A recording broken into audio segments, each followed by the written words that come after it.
আপনারা দেখছেন যে আমেরিকার মতো একটি শক্তিশালী রাষ্ট্রের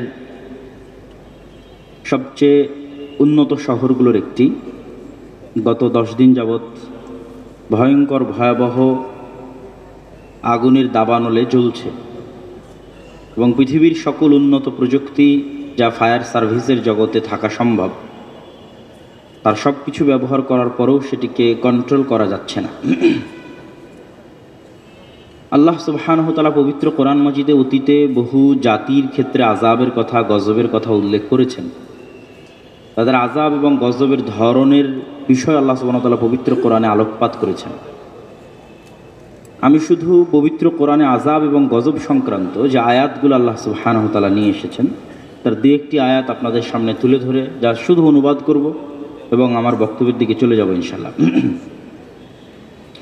মহান আল্লাহ সুবহানাহু ওয়া তাআলা বলেন, ওয়া কাআইয়্যিম মিন ক্বরিয়াতিন আতাত আন আমরি রাব্বিহা, এরকম কত শহর, কত গ্রাম, কত এলাকাবাসী আল্লাহর আনুগত্য অস্বীকার করেছে, ওয়া রাসূলিহি, এবং আল্লাহর রাসূলের আনুগত্য অস্বীকার করেছে।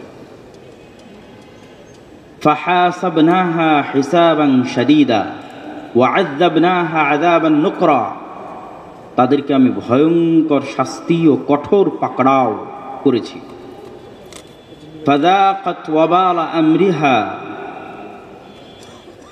তাদের যে গুনাহ, যে অন্যায়, এটির শাস্তি, এটির রেজাল্ট তারা পেয়ে গেছে। আর এক আয়াতে আল্লাহ সুবহানাহু ওয়া তাআলা বলেন, ওয়া কাম আহলাকনা মিন ক্বরিয়াতিন, এরকম কত শহর, কত এলাকা, কত গ্রামকে আমি আল্লাহ ধ্বংস করে দিয়েছি। বাতিরত মাঈশাতাহা, যাদের উন্নত লাইফস্টাইল তাদেরকে অহংকারী করে তুলেছে। মাঈশাহ, জীবনযাপনের স্টাইল, জীবনযাপনের ধরন, সভ্যতা, যাদের উন্নত সভ্যতা, উন্নত লাইফস্টাইল তাদেরকে অহংকারী করে তুলেছিল, তাদেরকে এমনভাবে ধ্বংস করেছি। ফাতিলকা মাসাকিনুহুম লাম তুসকান মিন বা'দিহিম ইল্লা কালিলা, তাদের যে থাকার জায়গাগুলো, উন্নত বসবাসের জায়গাগুলো, ভিআইপি প্লেসগুলো, যেমন ঢাকার মধ্যে যদি আমরা ধরি গুলশান, বনানী, ধানমন্ডি, উত্তরা, ঠিক আমেরিকার মধ্যে যদি আমরা ধরি লস অ্যাঞ্জেলস, পৃথিবীর মধ্যে যদি ধরি দুবাই, তো আল্লাহ বলতেছেন এরকম উন্নত শহরের, এইরকম উন্নত প্রযুক্তির, উন্নত লাইফস্টাইলের বহু শহরকে আমি আল্লাহ পূর্বে ধ্বংস করে দিয়েছি। কেমনভাবে ধ্বংস করেছি জানো? ধ্বংস করার পর সেখানে আর বসবাস করার উপযোগী থাকেনি, মানুষ আর বসবাসই করতে পারেনি। যেখানে গুলশান, বনানী, উত্তরাতে একটা ফ্ল্যাট কেনার জন্য মানুষ ক্রয় হয়ে পাগল হয়ে থাকে, দুবাইয়ে একটা বাড়ি ক্রয়ের জন্য পাগল হয়ে থাকে, লস অ্যাঞ্জেলসে একটা ফ্ল্যাট এবং বাড়ির জন্য পাগল হয়ে থাকে, তো এরকম বহু শহরকে আমি অতীতে এমনভাবে ধ্বংস করেছি যে এই সমস্ত ভ্যালুয়েবল ভিআইপি প্লেসগুলো আর বসবাসের উপযোগী থাকেনি। আল্লাহ সুবহানাহু ওয়া তাআলা বলছেন যে আল্লাহ অতীতে এরকম করেছে। ওয়া কাম মিন ক্বরিয়াতিন আহলাকনাহা ফাজাআহা বা'সুনা বায়াতান, আমি কত শহর এভাবে ধ্বংস করেছি যখন ওই শহরবাসী নিশ্চিন্ত মনে ঘুমন্ত ছিল অথবা দুশ্চিন্তা মুক্ত অবস্থায় দুপুরের পর বিশ্রাম নিচ্ছিল। আল্লাহ সুবহানাহু ওয়া তাআলা এগুলোর ধ্বংসের ধরনও আল্লাহ সুবহানাহু ওয়া তাআলা উল্লেখ করেছেন এবং কেন ধ্বংস করেছেন তা উল্লেখ করেছেন। ফাকুল্লান আখাযনা বিযামবিহি, আমি অতীতে যত শহর, বন্দর, নগর ধ্বংস করে দিয়েছি তার প্রত্যেকটা ধ্বংস করেছি পাপের কারণে। ফাকুল্লান আখাযনা বিযামবিহি, প্রত্যেকটাই ধ্বংস করেছি পাপের কারণে। ফামিনহুম মান আরসালনা আলাইহি হাসিবা, কাউকে ধ্বংস করেছি প্রচণ্ড ঝড়ো বাতাসে। ওয়ামিনহুম মান আখাযাতহু সাইহা, কাউকে ধ্বংস করেছি বিকট আওয়াজে। ওয়ামিনহুম মান খাসাফনা বিহিল আরজ, কাউকে ধ্বংস করেছি মাটিতে ধসিয়ে দিয়ে। অমিনহুম মান আগরাকনা, কাউকে ধ্বংস করেছি পানিতে ডুবিয়ে। ওয়ামা কান আল্লাহু লিয়াযলিমাহুম, আর এই সমস্ত অগণিত অসংখ্য নগর ও বন্দর, উন্নত শহরকে ধ্বংস করায় আল্লাহ অত্যাচারী নন। ওয়ালাকিন কানু আনফুসাহুম ইয়াযলিমুন, বরং ওই শহরবাসীরাই অত্যাচারী ছিল, এই জন্য ধ্বংস করে দিয়েছে। সম্মানিত উপস্থিতি, আল্লাহ সুবহানাহু তাআলার আযাব, আল্লাহ সুবহানাহু তাআলার গজব যে কোনো সময় যে কোনো মুহূর্তে চলে আসতে পারে। যেমন আল্লাহ সুবহানাহু তাআলা বলেন, এই আযাব এবং গজবের বর্ণনা দিতে কি আল্লাহ সুবহানাহু তাআলা বলেন, আফা আমিনা আহলুল কুরা আইয়াতিয়াহুম বাসুনা। আজকের যুগের এই উন্নত বিশ্বে, উন্নত প্রযুক্তির যুগে মানুষ কি নিজেকে নিরাপদ মনে করে নিয়েছে? আফা আমিনা আহলুল কুরা, ঢাকাবাসী কি তাদেরকে নিরাপদ মনে করে নিয়েছে? দুবাইয়ের অধিবাসীরা, সিঙ্গাপুরের অধিবাসীরা তাদেরকে কি নিরাপদ মনে করে নিয়েছে? ক্যালিফোর্নিয়া, নিউ ইয়র্ক, ওয়াশিংটন, লন্ডনের অধিবাসীরা তাদেরকে কি নিরাপদ মনে করে নিয়েছে? আফা আমিনা আহলুল কুরা আইয়াতিয়াহুম বাসুনা, যে আমি আল্লাহ, আমার আযাব তাদের উপর আসবে না, এমতো অবস্থায় যে তারা ঘুমন্ত, এমতো অবস্থায় যে তারা দিনের বেলায় খেলতামাশায় মত্ত, এই বিষয়ে কি তারা নিরাপদ? কিন্তু দুঃখজনক হলেও সত্য, আজকে কিন্তু আমরা আধুনিক প্রযুক্তির কারণে, সকল সুযোগ সুবিধা হাতের মুঠোয় থাকার কারণে, কখন বৃষ্টি হবে তাও আবহাওয়া অফিস বলে দিচ্ছে, কখন ঝড় হবে তাও বলে দিচ্ছে, এবং সকল বৃষ্টি থেকে বাঁচার জন্য, ঝড় থেকে বাঁচার জন্য আশ্রয় কেন্দ্র আছে, পুনর্বাসন কেন্দ্র আছে, আগুন লাগলে ফায়ার সার্ভিস আছে। এগুলো সকল উন্নত ব্যবস্থাপনা থাকার কারণে আমরা নিশ্চিন্ত হয়ে গেছি, যেটা আর হয়তো আল্লাহর আযাব এবং গজব আসতে পারে না। নূহ আলাইহিস সালামের ঘটনা ওই হয়তো হয়ে গেছে শেষ, লূত আলাইহিস সালামের ঘটনা হয়তো হয়ে গেছে শেষ, পৃথিবীতে হয়তো আর আল্লাহর আযাব এবং গজব আসবে না। ওটি আল্লাহ কোরআনের আয়াতে বলছেন, আফা আমিনা আহলুল কুরা, আমি তো আগেই অসংখ্য উন্নত প্রযুক্তির শহরকে ধ্বংস করে দিয়েছি, অসংখ্য ভিআইপি শহরকে ধ্বংস করে দিয়েছি, যেখানে আর বসবাসের উপযোগী রাখিনি। তো আজকের যুগের মানুষেরাও যেন নিজেকে নিরাপদ মনে না করে, এবং আজকের যুগের মানুষেরাও যে নিরাপদ নয় এ সম্পর্কে আল্লাহ সুবহানাহু তাআলার, আমি বেশি বলবো না, শুধু আদ জাতিকে লক্ষ্য করে, আদ জাতি আল্লাহ সুবহানাহু তাআলাকে লক্ষ্য করে যে উত্তর দিয়েছিল, এবং আল্লাহ সুবহানাহু তাআলা আদ জাতিকে লক্ষ্য করে যে উত্তর দিয়েছিলেন, ফাআম্মা আদুন ফাস্তাকবারু ফিল আরজ। আর শুনে রাখো, আদ সম্প্রদায়ের কথা, যারা পৃথিবীতে অহংকার বশত চলত। অকালু, আর আদ সম্প্রদায় বলতো, মান আশাদ্দু মিন্না কুওয়া, হে হুদ, তুমি আমাদেরকে, হুদ আলাইহিস সালাতু ওয়াস সালাম, তুমি আমাদেরকে আযাবের ভয় দেখাও, আল্লাহর গজবের ভয় দেখাও। মান আশাদ্দু মিন্না কুওয়া, আজকের পৃথিবীতে আমাদের চেয়ে শক্তিশালী কে আছে? তুমি আমাদেরকে আযাবের ভয় দেখাও, গজবের ভয় দেখাও। মান আশাদ্দু মিন্না কুওয়া, আমাদের চেয়ে শক্তিশালী আজকের পৃথিবীতে কে আছে? আমেরিকা বলতে পারে, ইসরায়েল বলতে পারে, মান আশাদ্দু মিন্না কুওয়া, আজকের পৃথিবীতে আমাদের চেয়ে শক্তিশালী কে আছে? আল্লাহ সুবহানাহু ওয়া তাআলা আদ জাতিকে লক্ষ্য করে উত্তর দিচ্ছেন, আওয়ালাম ইয়ারাও আন্নাল্লাহাল্লাযী খালাকাহুম হুয়া আশাদ্দু মিনহুম কুওয়া। হে আদ সম্প্রদায়, সামুদ সম্প্রদায়, তোমরা শক্তিতে, সভ্যতায়, প্রযুক্তিতে যত উন্নত, যত শক্তিশালী হও না কেন, তোমাদের এত উন্নত, এত শক্তিশালী হওয়ার পরও তোমাদের সৃষ্টিকর্তা আল্লাহ, তিনি তোমাদের চেয়েও শক্তিশালী। কেন? তিনি তোমাদের সৃষ্টিকর্তা। তাহলে আমেরিকা যত শক্তিশালী হোক না কেন, আজকে ঢাকার সকল সিস্টেম যত উন্নত হোক না কেন, প্রযুক্তি ব্যবস্থা, প্রতিরক্ষা ব্যবস্থা যত উন্নত হোক না কেন, শেষ পরিচয় হচ্ছে এত উন্নতির পরও তারা কি? আল্লাহর সৃষ্টিজীব, আর আল্লাহ সুবহানাহু ওয়া তাআলা তাদের সৃষ্টিকর্তা। এই জন্য আল্লাহ বলছেন যে আমি যেহেতু সৃষ্টিকর্তা, হুয়া আশাদ্দু মিনহুম কুওয়া, তো যিনি সৃষ্টিকর্তা, তুমি যতই বড় হও তারপরও উনি তোমাদের চেয়ে শক্তিশালী। অতএব যে কোনো মুহূর্তে তোমাকে ধ্বংস করে দিতে পারে, তোমার সকল প্রযুক্তি অকেজ হয়ে যেতে পারে, সকল ব্যবস্থাপনা অকেজ হয়ে যেতে পারে। লা হাওলা ওয়ালা কুওয়াতা ইল্লা বিল্লাহিল আলিয়্যিল আযীম, নেই কোনো শক্তি, নেই কোনো ক্ষমতা আল্লাহর শক্তি ছাড়া, আল্লাহর ক্ষমতা ছাড়া। সম্মানিত উপস্থিতি, আল্লাহ সুবহানাহু ওয়া তাআলা নূহ আলাইহিস সালাতু ওয়াস সালামের কওমকে ধ্বংস করেছে বন্যার পানি দিয়ে, সমগ্র পৃথিবীতে ভয়াবহ বন্যায় ডুবিয়ে হত্যা করেছেন। ধ্বংস করে দিয়েছেন, যার বর্ণনা তাওরাতে আছে, যার বর্ণনা ইনজিলে আছে, যার বর্ণনা কোরআনে আছে। আল্লাহ লূত আলাইহিস সালাতু ওয়াস সালামের কওমকে ধ্বংস করেছেন শহরকে উল্টিয়ে দিয়ে, আসমান থেকে আগুনের পাথর বর্ষণ করার মাধ্যমে। আল্লাহ সুবহানাহু ওয়া তাআলা আদ জাতিকে ধ্বংস করেছেন বিরিহিন সরসরিন আতিয়াহ, প্রচণ্ড ঠান্ডা ঝড়ো বাতাসে। সামুদ জাতিকে ধ্বংস করেছেন বিকট আওয়াজে, ওয়াহুম জাসিমিন, এমন বিকট আওয়াজ যে যে যে অবস্থায় বিকট আওয়াজ শুনেছে ওই অবস্থায় মারা গেছে।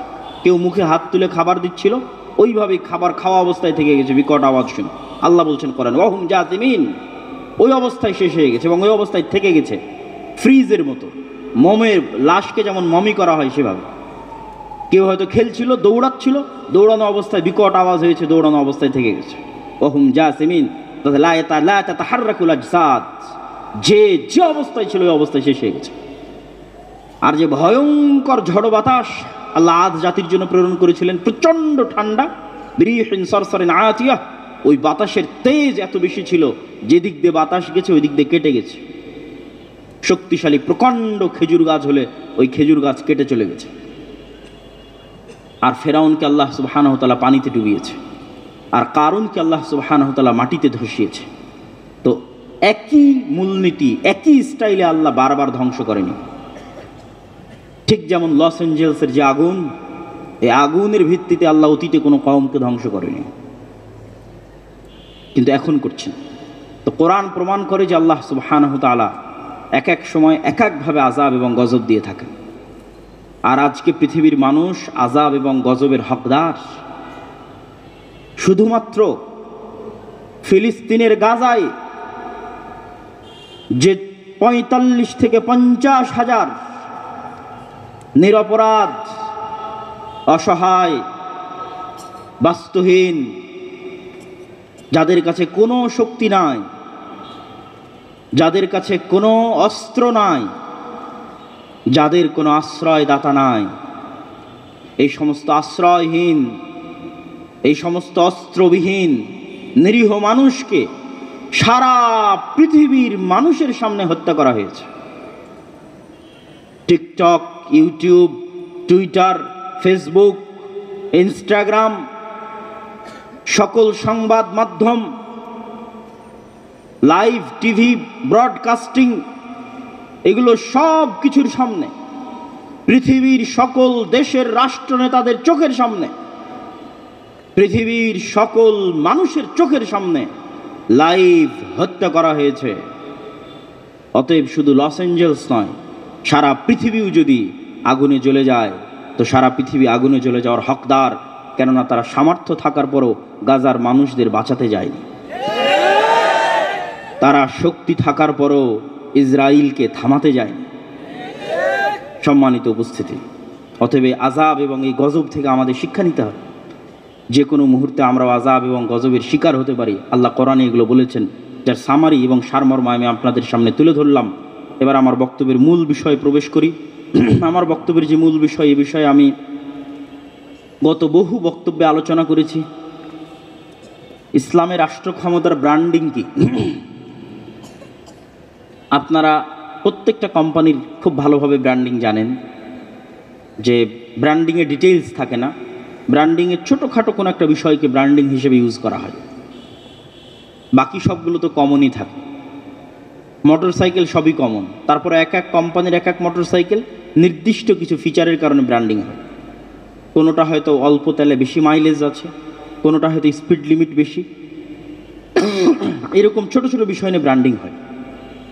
তো ইসলামের রাষ্ট্র ক্ষমতার ব্র্যান্ডিং কি? রাসূলুল্লাহ সাল্লাল্লাহু আলাইহি ওয়াসাল্লাম বলছেন, লা তাকুমুস সাআহ হাত্তা ইয়ানজিলা ঈসা ইবনে মারইয়াম, ততক্ষণ পর্যন্ত কিয়ামত সংঘটিত হবে না যতক্ষণ না মারিয়ামের সন্তান ঈসা পৃথিবীতে নেমে না আসে। ওয়ায়াকসিরুস সালিব, এবং ক্রুশকে ভেঙে না দেয়। ওয়ায়াকতুলুল খিনজির, এবং শুকুরকে হারাম ঘোষণা না করে।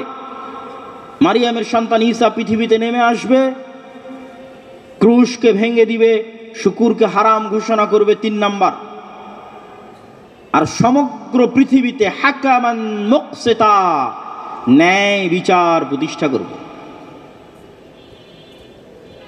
ঈসা আলাইহিস সালাতু ওয়াস সালাম যে রাষ্ট্র প্রতিষ্ঠা করবেন এটা ইসলামী রাষ্ট্র না অন ইসলামী রাষ্ট্র? ইসলামী রাষ্ট্র, অবশ্যই ইসলামী খেলাফা।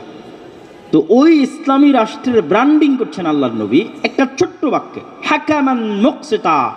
সমগ্র পৃথিবীতে ঈসা আলাইহিস সালাম কি প্রতিষ্ঠা করবেন? ন্যায় বিচার। তথা রাষ্ট্রে ইসলামের ব্র্যান্ডিং হচ্ছে ন্যায় বিচার। অবশ্যই মানুষ ব্যক্তিগত জীবনে তাওহীদ অবলম্বন করে জান্নাতে চলে যাবে, অবশ্যই। কেননা সকল নবী কি রাষ্ট্র ক্ষমতায় গেছে? যায়নি। তাহলে ওই সমস্ত নবীরা কি নাজাত প্রাপ্ত নয়? অবশ্যই নাজাত প্রাপ্ত। কিসের ভিত্তিতে নাজাত প্রাপ্ত? তাওহীদ। সব নবী তাওহীদের দাওয়াত নিয়ে এসেছেন। কিন্তু কখনো যদি ওই নবী রাষ্ট্র ক্ষমতায় অধিষ্ঠিত হতেন, যেমন দাউদ আলাইহিস সালাতু ওয়াস সালাম হয়েছেন, যেমন সুলাইমান আলাইহিস সালাতু ওয়াস সালাম হয়েছেন, যেমন মুহাম্মদ সাল্লাল্লাহু আলাইহি ওয়াসাল্লাম হয়েছেন, তখন অবশ্যই তাদের ব্র্যান্ডিং থাকতো ন্যায় বিচার। দাউদ ন্যায় বিচার প্রতিষ্ঠা করেছিলেন রাষ্ট্রে বসে, অবশ্যই মুওয়াহহিদ তাওহীদপন্থী। সুলাইমান আলাইহিস সালাতু ওয়াস সালাম ন্যায় বিচার প্রতিষ্ঠা করেছেন রাষ্ট্রে। মুহাম্মদ সাল্লাল্লাহু আলাইহি ওয়াসাল্লাম ন্যায় বিচার প্রতিষ্ঠা করেছেন। তাহলে রাষ্ট্রে ইসলাম প্রতিষ্ঠার ব্র্যান্ডিং হচ্ছে ন্যায় বিচার, ন্যায়পরায়ণতা। এখন ঈসা আলাইহিস সালাম যদি নিজে ন্যায়পরায়ণ না হয়, উনি কি রাষ্ট্রে ইসলাম প্রতিষ্ঠা করতে পারবে, ন্যায় বিচার প্রতিষ্ঠা করতে পারবে? এই জন্য সকল নবী রাসূলকে আল্লাহ সুবহানাহু ওয়া তাআলা জন্মগত ন্যায়পরায়ণ এবং সত্যবাদী করে পাঠিয়েছেন, কেননা যাতে তারা নেতা হতে পারে যদি সুযোগ আসে। রাষ্ট্রের নেতা না হতে পারলে যেন সমাজের নেতা হতে পারে, সমাজের নেতা না হতে পারলে যেন তার সঙ্গী সাথী অনুসারীদের নেতা হতে পারে। তো অনুসারীদের নেতা তো ততক্ষণ হতে পারবে না যতক্ষণ না তার মধ্যে ন্যায়পরায়ণতার গুণ থাকবে, সত্যবাদিতার গুণ থাকবে, হতে পারবে না নেতা। তো আজকের মুসলমানদের আপনি যদি দৃশ্য দেখেন তাহলে দেখবেন যে ন্যায়পরায়ণতা এবং সত্যবাদিতায় সামগ্রিকভাবে মুসলমানদের যে চারিত্রিক অধপতন, তা তৎকালীন আরব মক্কার মুশরিকদের চাইতেও বেশি অধপতন।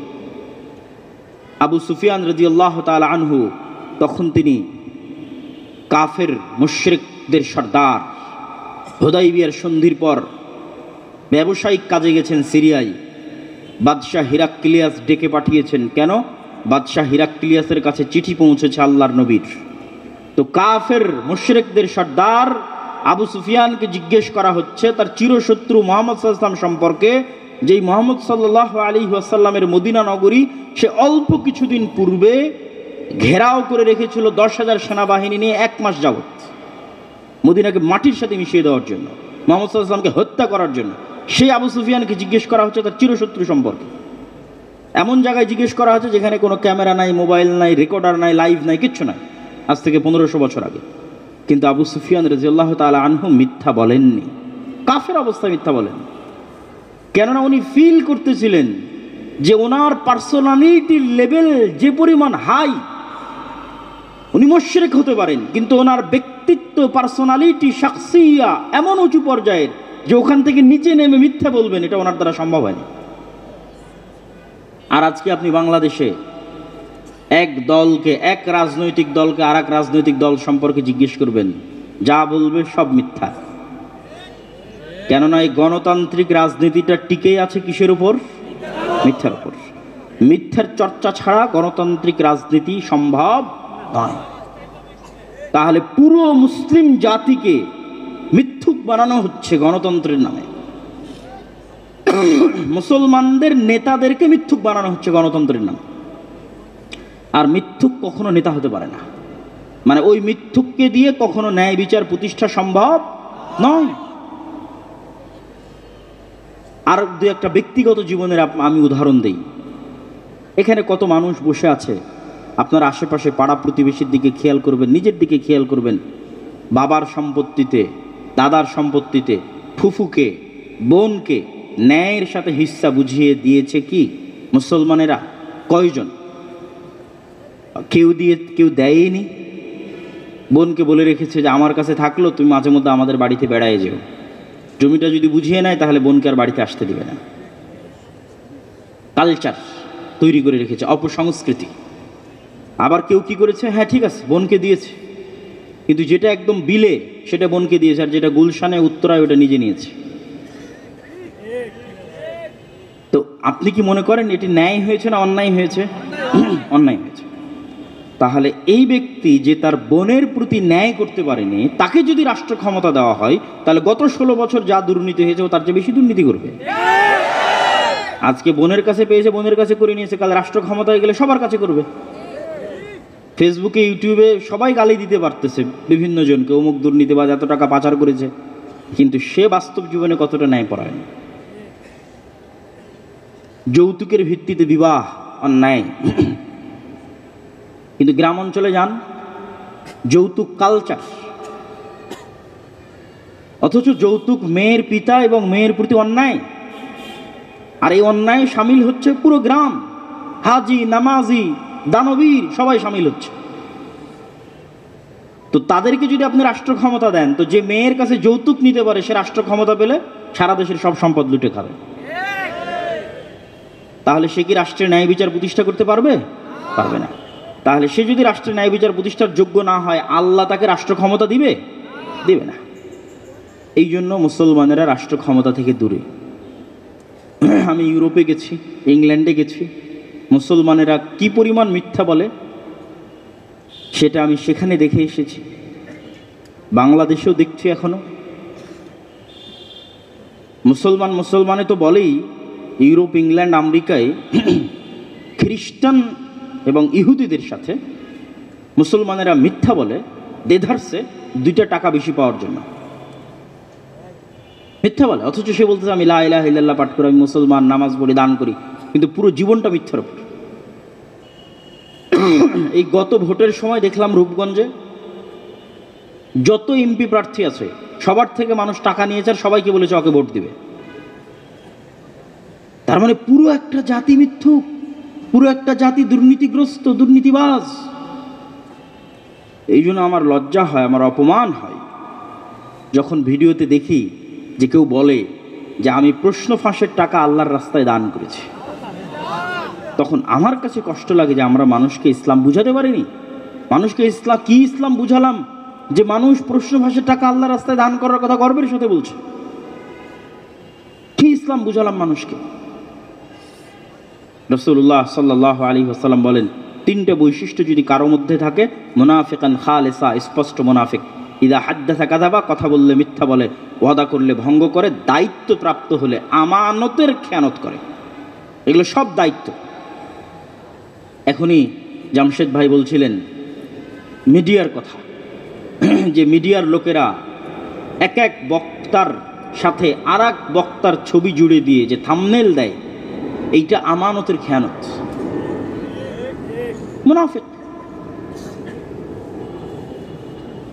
তো সবাই 2টা টাকা বেশির জন্য নিজ নিজ দায়িত্বের সাথে খেয়ানত করতে চায়। সবাই বলছে আমরা মুসলমান, সবাই বলছে আমরা নামাজি, সবাই বলছে আমরা হাজি, কিন্তু মুনাফিকের নামাজ দিয়ে, মুনাফিকের হজ দিয়ে, মুনাফিকের দান দিয়ে, মুনাফিকের যাকাত দিয়ে কখনো গোলামি থেকে মুক্তি হবে না। গোলামি থেকে মুক্তি পেতে চাইলে রাসূল সাল্লাল্লাহু আলাইহি ওয়াসাল্লামের মতো সালাত, আবু বকর ওমরের মতো সালাত, তাদের মতো সিয়াম, তাদের মতো হজ, তাদের মতো যাকাত লাগবে। আবু বকর ওমর যখন সালাতে দাঁড়াতেন, শতভাগ সত্যবাদী অবস্থায়, শতভাগ ন্যায় পরায়ণ অবস্থায় সালাতে দাঁড়াতেন, যেটা 100% নিষ্কলুষ নির্ভেজাল সালাত। যেই সালাতের প্রভাব পড়ত পারস্য রোমান সাম্রাজ্যের বাদশাদের সিংহাসন পর্যন্ত ওই সালাতের প্রভাব পৌঁছে যেত, ব্যক্তিত্বের প্রভাবের কারণে। সম্মানিত উপস্থিতি,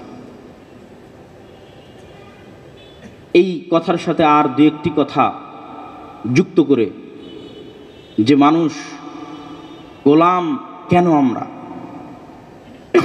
রাসূলুল্লাহ সাল্লাল্লাহু আলাইহি ওয়াসাল্লামের আরেকটা হাদিস শুনেন। আল্লাহ নবী বলছেন, আল্লাহুম্মা ইন্নী আউযু বিকা মিনাল মা'সামি ওয়াল মাগরাম, হে আল্লাহ পাপ থেকে মুক্তি চাই, ঋণের বোঝা থেকে মুক্তি চাই। আরেক দোয়ায় আল্লাহ নবী বলছেন, আল্লাহুম্মা ইন্নী আউযু বিকা মিনাল হাম্মি ওয়াল হুজনি, হে আল্লাহ দুশ্চিন্তা থেকে মুক্তি চাই। বলতে বলতে বলছেন ওয়া গালাবাতিদ দাইন, ঋণের বোঝা থেকে মুক্তি চাই। আল্লাহর নবীকে জিজ্ঞেস করা হলো, কেন আপনি এত ঋণ থেকে মুক্তি পেতে চান? রাসূলুল্লাহ সাল্লাল্লাহু আলাইহি সাল্লাম বলেন, ইজাস্তাদানা রাজুল, মানুষ যখন লোন নেওয়া শুরু করে মিথ্যা বলা শুরু করে। আবারও বলছি, আল্লাহর নবী বলছেন, মানুষ যখন লোন নেওয়া শুরু করে তখন কি বলা শুরু করে? মিথ্যা বলা শুরু করে। আর মিথ্যা বললে নেতা হওয়া যায় না গোলাম হতে হয়? গোলাম হতে হয়। আর দেখবেন পুরো বাংলাদেশের অলিতে গলিতে সব জায়গায় কিস্তিতে লোনে ভরপুর। লোন ছাড়া কোনো ক্যাশ মানি যেন পৃথিবীতে না থাকে সেটার ব্যবস্থাপনাও হচ্ছে। বাংলাদেশে তাও লোন মুক্ত জীবনযাপন করার চেষ্টা করলে করা যায়, ইউরোপ আমেরিকায় সেটিও সম্ভব নয়। আপনার ক্রেডিট কার্ড না থাকলে আপনাকে কেউ বাসায় দেবে না। সম্মানিত উপস্থিতি, এটি দ্বারা কি বুঝালাম? যে আল্লাহর নবীও বুঝতেছেন যে মিথ্যা বললে মানুষ গোলাম হয়, আত্মমর্যাদা নষ্ট হয়, আত্মসম্মান নষ্ট হয়। এই জন্য মিথ্যা থেকে বাঁচতে লোন থেকে বাঁচতে চাচ্ছেন। কত সুদূর প্রসারী তার চিন্তাধারা। উনি লোনের ধারে কাছে যাবেন না যেন মিথ্যা না বলা লাগে। মিথ্যা বললে তো আর আত্মমর্যাদা, আত্মসম্মান, পার্সোনালিটি, ব্যক্তিত্ব সব শেষ। আর আমাদের সমাজে লোন নিয়ে পরিবারের মালিক তো মিথ্যা বলছেই, পরিবারের সন্তান, পরিবারের স্ত্রী সবাই মিথ্যা বলছে। পুরো একটা পরিবার মিথ্যার উপর গড়ে উঠতেছে, অন্যায়ের উপর গড়ে উঠতেছে। সম্মানিত উপস্থিতি, ইসলামী রাষ্ট্রের ব্র্যান্ডিং এটি, এবং আমরাও যদি ইসলামী রাষ্ট্র প্রতিষ্ঠা করতে চাই আমাদেরকে এই গুণে গুণান্বিত হতে হবে। আল্লাহ আমাদের তৌফিক দান করুক, আল্লাহুম্মা আমিন। 2 নাম্বার পয়েন্ট, আমরা ইসলামী রাষ্ট্র প্রতিষ্ঠা করতে ব্যর্থ হচ্ছি তার আরেকটি বড় কারণ, আমাদের নিজেদের নবীর সুন্নাতের উপর, আমাদের নিজের দিনের উপর আমাদের কনফিডেন্স নাই, আত্মবিশ্বাস নাই। আমি বেশি উদাহরণ দিব না, 2-1টা উদাহরণ দিই যে আত্মবিশ্বাস যে নাই। 1947-এ ভারত প্রতিষ্ঠা হয়েছে ধর্মনিরপেক্ষ মতবাদের উপর, সেকুলারিজমের উপর। আর 1947-এ পাকিস্তান বাংলাদেশ প্রতিষ্ঠা হয়েছে ইসলামের উপর। আজ সেই ভারত 70 বছর পর কট্টর হিন্দুত্ববাদকে রাষ্ট্রে প্রতিষ্ঠা করেছে। আর আজ 70 বছর পর বাংলাদেশ এবং পাকিস্তান পাল্লা দিয়ে সেকুলার হওয়ার চেষ্টা করছে। সংবিধান রচনা করবে, তার মধ্যে ইসলাম আর আল্লাহর নামটা দিতেও ভয় পায়। আবার এই প্রজন্মই Facebook, YouTube, TikTok, Instagram, Twitter এগুলো থেকে বড় বড় লেকচার দেয়, এই ভারতের এরা তো গোমূত্র সেবনকারী। গোমূত্র সেবন করা ভ্রান্ত কাজ, কিন্তু গোমূত্র সেবনের মতো ভ্রান্ত কাজের উপর কতটা তার কনফিডেন্স আছে? তুমি যে উম্মতে মুহাম্মাদি, তোমার নবীর সুন্নতের উপর তোমার কতটা কনফিডেন্স আছে? তাহলে সাহসী কে? সাহসী তো ভারতের হিন্দুরাই সাহসী। তুমি যদি বলো আমরা সাহসী, তাহলে তুমি তোমার নবীর সুন্নতের উপর কঠোর হও এবং ওপেন তোমার নবীর সুন্নতের কথা বলো, রাষ্ট্রে ইসলামের কথা বলো। কেন ইসলামের কথা বলতে 10 বার বামে 10 বার ডানে তাকাতে হবে? কে জানি আমাকে টেররিস্ট বলে, জঙ্গি বলে। কেন? কেন দাড়ি রাখলে নিজের মধ্যে হেজিটেশন কাজ করবে যে সমাজের মানুষ কি বলবে? চাকরি হবে না, বিয়ে হবে না, মানুষ জঙ্গি বলবে, টেররিস্ট বলবে। কেন? তাহলে তোমরা ভীরু কাপুরুষ, নিজের নবীর দিনের উপর কনফিডেন্স নাই। তুমি যাও ইহুদিদের দেখো, লন্ডনে বসবাসরত কয়জন মুসলমানের মুখে দাঁড়িয়ে আছে, আর লন্ডনে বসবাসরত কয়জন ইহুদির মুখে দাঁড়িয়ে আছে, আমাকে পার্সেন্টেজ দাও। ইহুদিরা ভ্রান্ত, শুধু ভ্রান্ত না, অভিশপ্ত। কিন্তু তার ভ্রান্তির উপর তার বিশ্বাস, তার আস্থা অবিচল। আমাদের এমন একটা প্রজন্ম লাগবে যেই প্রজন্ম সত্যবাদী এবং ন্যায়পরায়ণ, এই 2টা গুণে কোনো কম্প্রোমাইজ করবে না। 2, ইসলামের আদর্শের উপর হবে কট্টর, ওপেন। 3,